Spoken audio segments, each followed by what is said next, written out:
all been blown up. These guys are in the celebrity brackets we just showed you before, and I'll review them toward the end as well. Please welcome the esteemed journalist, former senior correspondent at ABC News, longtime White House correspondent, Jim Avila. Jim Avila, thank you for joining us. Yeah, nothing going on here. Nothing. Quiet day. Just a slow news day, right? Slow news day. And a man who's forgotten more about politics than most of us will ever know, Michael Shure, everyone. So good to see you too, Michael. It's very great to be here. Gwyneth was innocent. Gwyneth was innocent. Yeah, you know, huge Gwyneth Paltrow, that was really news bumped out by the former president. She was found on Twitter. There's a New York Times headline, a front page headline, fake, which the headline is not Trump indictment, but Gwyneth Paltrow innocent. It's pretty funny. Albert, what is that sound that I'm hearing? It's like a frog. Oh, now I don't hear it anymore, so it's probably okay. All right, boys. It wasn't Albert's fault today. It's always Albert's fault. Yesterday, it was whoever is producing this thing. You get it. So let me get right to the politics. I walked everybody through the legal in the first hour. If you missed it, you can go through again. And I walked you through really pace for pace where this case stands. One thing you may want to touch on, and I'm curious whether you agree with me, in the offing are much bigger cases than this one, it seems. A lot of legal analysts have said this, and I've read so much about this. Nonetheless, this is the first one that's coming to court. I wonder if you can speak to both the legal part of it and then the political, cultural part of it. We'll start with you, Jim. Well, it doesn't. People get all tied up in this. This is the smaller case, but these people don't work together. There's a district attorney in New York, there's a district attorney in Atlanta, and there's a federal prosecutor. They're not talking to each other about, we're going to go on this date and we're going to go on that date. They go when they're ready. And This guy in Manhattan waited, didn't do it right away, even though Cy Vance, when he left, his predecessor, said, I would prosecute, but I'm going to let you make that decision. His initial decision is it's not ready. Then they called the grand jury and they got lots more evidence. And by one report, by CNN, it's 34 counts here. Right, that's exactly what we said before. Jim, hold for one time. I'm sorry to interrupt. Sure. Albert, do you hear that? It's almost a chirping or something. Do you hear it? Maybe you put your. It's fabulous. Jim, can you? Yeah, what am I doing? Well, I'm wondering if maybe it's the Bluetooth. What do you think it is? Is it his Bluetooth? I can turn off the Bluetooth if you want. Yeah, maybe just go with the speaker on the. Yeah, I'll take over from Cy Vance there and advance this case a little bit. Moment. Yeah, so I think that would all these make more technical sense. things, I know. Why don't you get Michael's opinion on? While you're doing that, thank you. I said I'll take over for Cy Vance. All right, we heard you. Go ahead, take over then. It was funny. You just heard me and you didn't laugh. Thank you. Yeah, thanks. The truth is, this is the smaller case, but it's the biggest case that has ever come against a former president in that he was indicted. So to minimize it, it seems silly. The fact that there are cases that seem bigger, that are more egregious in terms of how the public will view them. And I point to Georgia and what we know about Georgia, paying off a porn star to quiet her during a time when you're going to run for president is terrible. It's illegal and it is against the law. And it has seemingly inspired 34 counts, not just one count of hiding funds and lying about the legal expense or writing them off improperly.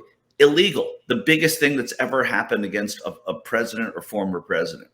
Not to say that the next thing isn't going to be bigger, but this matters. And clearly this matters to the Trump people because they're scrambling now as well and trying to figure out how to deal with this on the legal side, right? And then when we look at the political side, it's really hard to calculate. Are there a lot of people who are Republicans who are going to vote for Joe Biden because Donald Trump got indicted here? I don't know. I think those Republicans will vote against him in the primary and see what happens next time. But it's really too too early to diagnose what the results of this are. And there will be another case before he is judged as a candidate.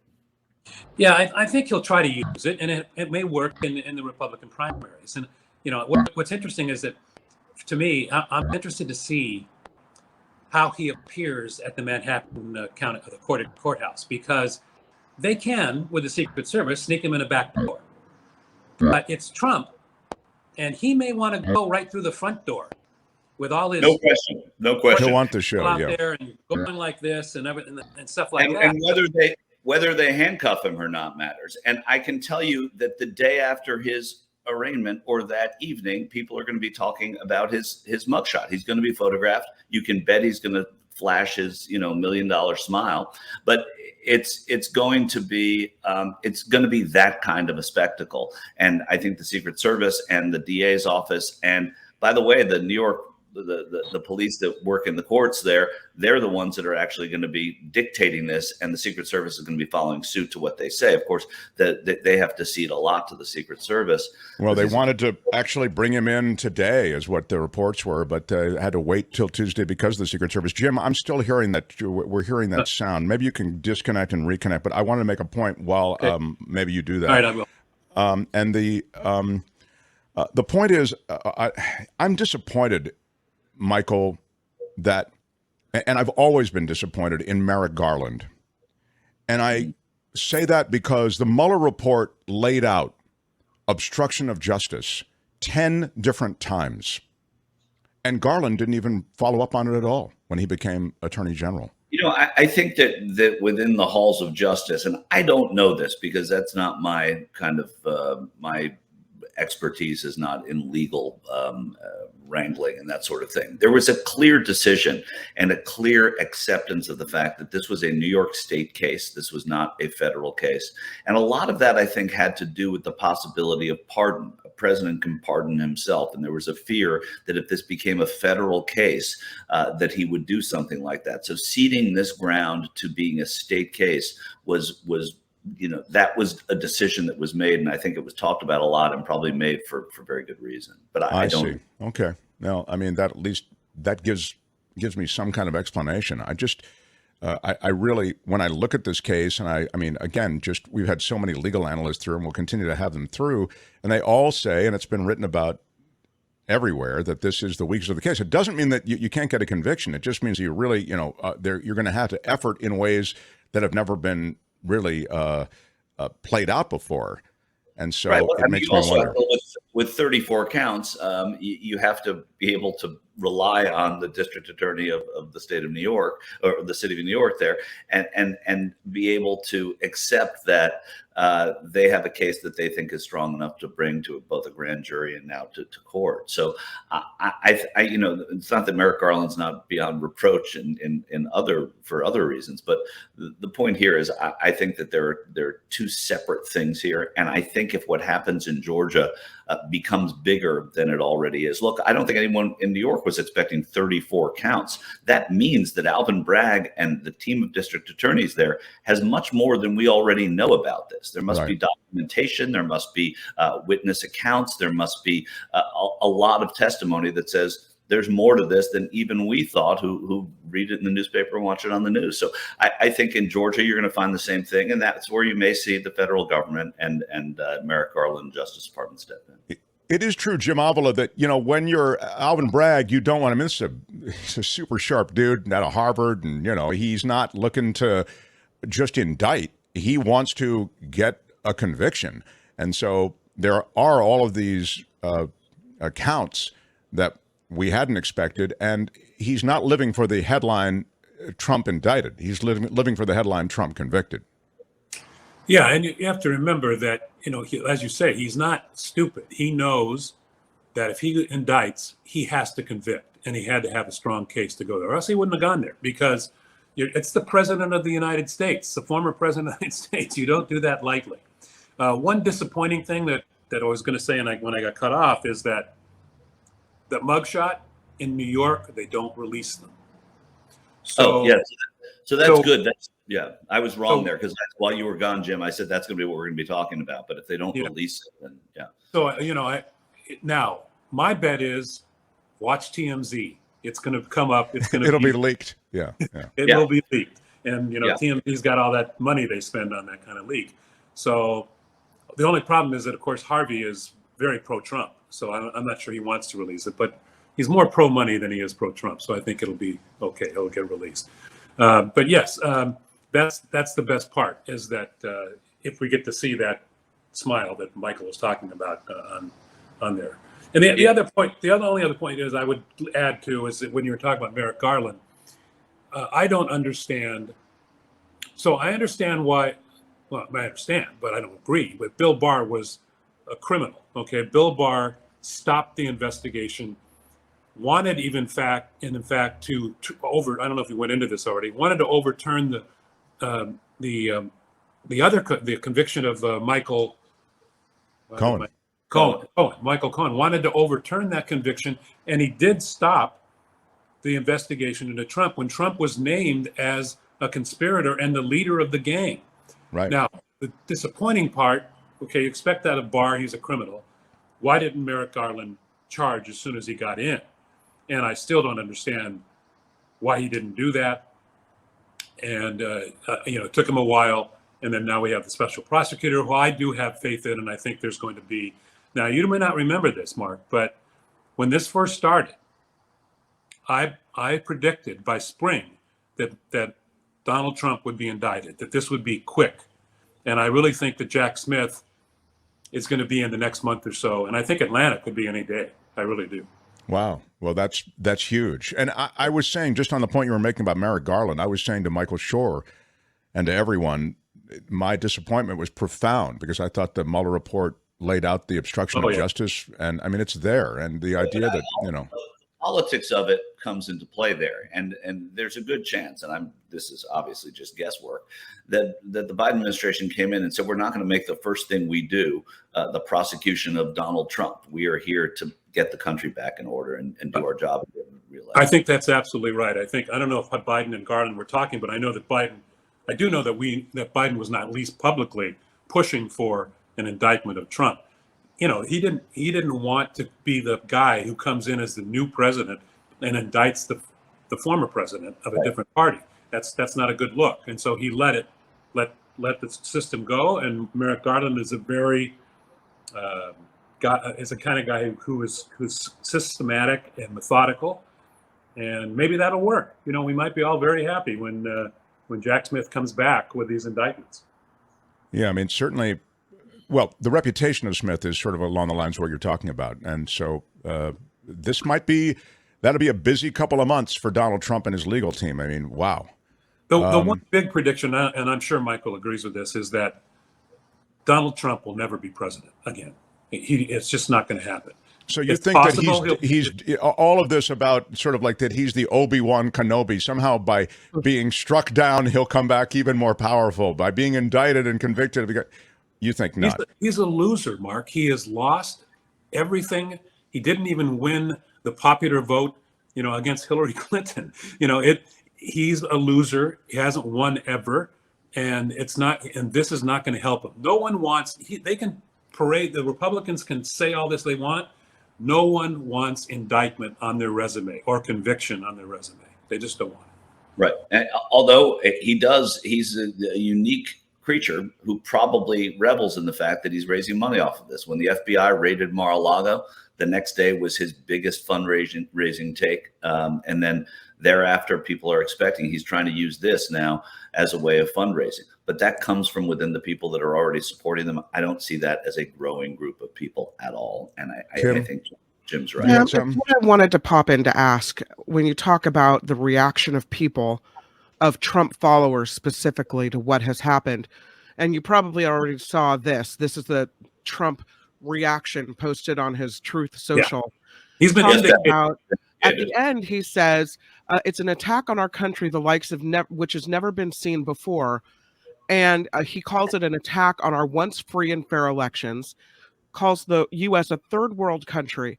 And so I wonder, is he stirring the pot again for unrest? Is what we're going to see protests and riots in the street the day that he's, led into the New York courtroom? Is this something we should be scared of? I'm not scared of it. I think that the FBI and the New York Police Department are prepared this time. It's not a band of Capitol Police that were kind of on their own at the Capitol when that happened, and were surprised and were overrun. The New York Police Department has everybody on duty, every one of them. They're all be in uniform, and they're going to be ready to go. And I don't think there may be some protesters out there, and it may be a large group, but I'm not even sure it's going to be a large group. It hasn't been so far. But no, among his people, what we're most frightened of, I think, is some individual who reads what he read, what he wrote, and tries to bomb, some courthouse or tries to take out some politician. That's the big danger, and it's on him. But as far as another Capitol riot, I don't see that. Yeah. Also, I think that the diligent and forceful prosecution of January 6th has shown people that this isn't just, protesting anymore. And if you do this, the long arm of the law is going to get you. And while that's not going to dissuade everybody, I think that it certainly in those circles, it kind of meant the fun's over. And so to that end, as he tries to rouse the rabble, I don't see it as successful. I hope I'm right. I may be proven wrong, but I don't think that there is enough right now. There isn't, there's not enough to get people out into the streets, even if he wants them in the streets. Maggie Haberman, in her reporting, said that there's a causeway that goes from mainland Palm Beach toward Palm Beach Island, which is where Mar-a-Lago is. And ordinarily there are throngs of people there supporting Trump, and that there were just a smattering at a time when this indictment came down. And so I think people are moving past that to a degree. Of course, there are going to be a lot of them, and they go to the rallies and they love their former president. But by the same token, I don't see the same kind of ability to stir the pot. He was, of course, president when he did it last time. And so it becomes different when you're a former president. Yeah, you attended so many of those rallies, and I remember you saying that it's really about the show for so many who attend that rally. I think it even the rally in Waco, you saw the drone shots. There weren't many people there, and it was a small crowd. And I don't think maybe we'll be proven wrong, but I don't think that and energy is still there. Yeah, and then I think that there really has been something of a chilling effect that the Justice Department has brought about by convicting so many of those. I think that's what you're talking about, Michael, that so many have been brushed back by the fact that, hey, guys, this isn't a party. You go to these things, you incite violence, you're part of violence, you're going to do time. Some of it is hard time. So I think all of that may have, as I say, something of a chilling effect on these guys. So of course, Marjorie Taylor Greene is trying to rile it up. She said she's going to be there in New York. Just a loose cannon. It's just amazing that she is actually in Congress. But the rest of the Republican, just to that point, Jim, the rest of the Republican coalition, if you want to think of them that way, then they do sort of, it's the old line, Democrats fall in love, Republicans fall in line. They do fall in line so quickly and so well. And maybe, to be fair, Democrats would do this as well if a former president was, being assaulted this way and indicted this way. But I wonder to what extent this does galvanize the party. You're Mike Pence, all of them. Even DeSantis doesn't mention Trump by name, but he sort of talks about this miscarriage of justice and how the Justice Department. Politicians talking about politicization is always funny to me. When your president's being impeached, it's a little different. When Trump and Clinton were being impeached and members of their party stuck beside them, or most of them did in both cases, then you understand it a little bit, because it really is about the politics. It's about the power. It's about the decision making and all of that. So you want to preserve that. I think it's going to come back to haunt many of these people. In Congress, it doesn't really haunt you. In the Senate, it can. In your districts, these people are elected from such pro-Trump districts that it doesn't matter. They have to say what they have to say. Marjorie Taylor Greene being a soldier for Donald Trump, perfectly understandable in terms of electoral politics. But when you look at the other side, you look at the Senate, I don't think you're seeing as much of that passion. You're seeing it from the places you'd expect it, from Ted Cruz and Lindsey Graham, curious friends of Donald Trump. I just don't think, I think it's a little different. and I just want to make a specific point on that because I'm seeing it in the chat. How is she still in Congress? How is she? The point is these districts are drawn so starkly that she can be a jihadist, and that's one of the keys to remaining in office. Isn't that right, Jim Avila? Yeah, she represents a district in Georgia, which is deep South, no diversity, and is, she represents what those people believe. I mean, she really does. So I guess that's what government is supposed to do. Unfortunately, it's harmful for the rest of us, and for Kevin McCarthy to make her one of the leaders of the Congress is a crime. And what he had to do to be able to get his position, we're seeing it now. We're seeing it in these stupid committees where they're doing nothing. We haven't touched on that. These committees that the Republicans have put up with Jim Jordan, they bring in witnesses and don't even allow the witnesses to be questioned. The witnesses give a statement, and then when the Democrats want to ask them a question, they go away. They get up and left. On that, and this is an interesting phenomenon. By saying that nothing matters, by establishing that nothing matters, as they did for the last 4 years, and that what happens in Congress is a joke, and that policy isn't as important as politics, what they've done is they've undermined themselves now. So people aren't paying attention to these hearings. They're not looking for what's coming out of them. They're not able to make the points because for 4 years they were saying, Congress doesn't matter. And now they're leading Congress. And when they want to make it matter, people are not glomming onto that. And I think that's an interesting phenomenon. That's a really great point too, and there are no key moments. I mean, the moments that have gone viral that I've seen are essentially the committee being owned by witnesses. Right. It's well, guys, or Lauren Boebert talking about peeing in the street.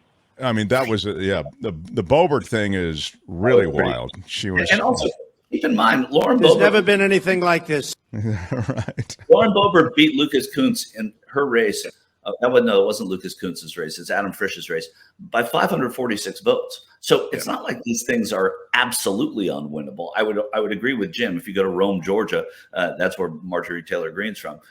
She's going to win that seat until she doesn't want to win that seat for the most part, I would guess. As far as others of these, no, they're in some close districts. Yep. Boys, so generous of you to spend time with us. I always say it, but it's true. And you both participated in Mark's Madness, and it has been, we've learned a lot.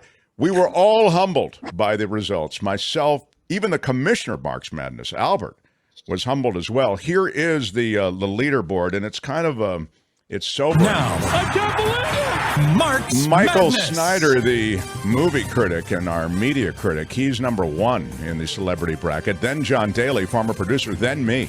But it's not a very distinguished showing. Then the commish. Then Michael Shure, then Avila. And then Spencer and Brett pick up the rear. But we were all so hopeful at the outset, but then, of course, it didn't work out. So I have an admission to make, Mark. Oh, no. I had no idea how to fill that out. And I just sent it back in. And so those were not really my picks. Oh, wow. There's never been anything like this. Well, Right. Jim Avila's never won the popular vote. He's never won anything. He is a loser. That's exactly. I am so I'm astounded by this news. I only need 11,000. I hope that, by the way, we visit again next week and we'll have a real specific idea of what's happening with the charges against Trump. As we talk about and think of the rigged and stolen election of 2020. He will now maybe change the hymn, right? He can't quite go with the same hymnal. He's an indicated man. He's an indicated man. Michael Shure and Jim Avila. Thanks, boys. Hi, it's Mark, and I thought that was great. Hit the notification bell. You'll know whenever there's a new video being dropped, and please subscribe to our channel to help us save the universe.